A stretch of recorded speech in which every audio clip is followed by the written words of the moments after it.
Good day friends, I'm Dr. S.K. Gupta. I'm going to talk to you about the obstructive uropathy. Here you can see that this is the right kidney in the patient and this is kidney is showing mild hydronephrosis and the upper ureter is also dilated.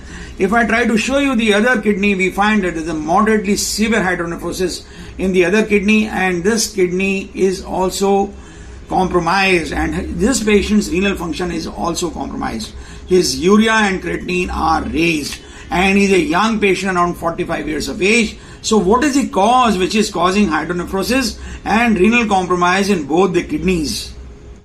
Here we can see that even the ureter is also dilated on the right hand side. It means that there is some obstruction down below into the urinary bladder or beyond the urinary bladder into the urethra.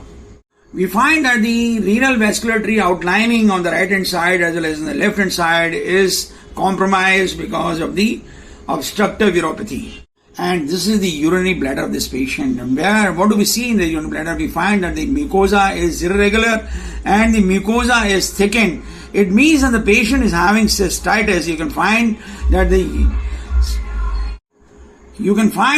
the urinary bladder wall is thick to the extent of nearly 14.5 millimeters. Usually the urinary bladder wall should not be more than 3 millimeters when the urinary bladder is thickened. And because the mucosa is also irregular and thickened, it means that the patient is having cystitis.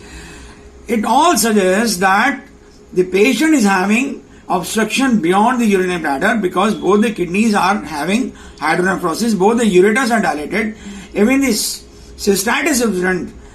So what is the cause of the obstruction in this patient? We find that the prostate is enlarged and you can see that this is the median lobe of the prostate which is projecting into the urinary bladder causing obstruction to the flow of the ureters. Usually the prostatic enlargement is not seen at a young age of 45 years, but here we find that the prostate enlargement is present and we should really treat this patient and this patient should be operated immediately and urgently so that his kidneys can be made to recover from the obstructive uropathy. Once we measure the size of the prostate of this patient, we find that the prostate is nearly 40 grams in size, but it is mainly the median lobe which is enlarged in this patient causing obstruction. So we do not have to go on just on the size of the prostate. It is the obstructive uropathy which is more important, and we find that the post-void urine in this patient is nearly 275 ml. If the post-void urine is more than 50 ml, this is a significant finding and they should be taken into consideration.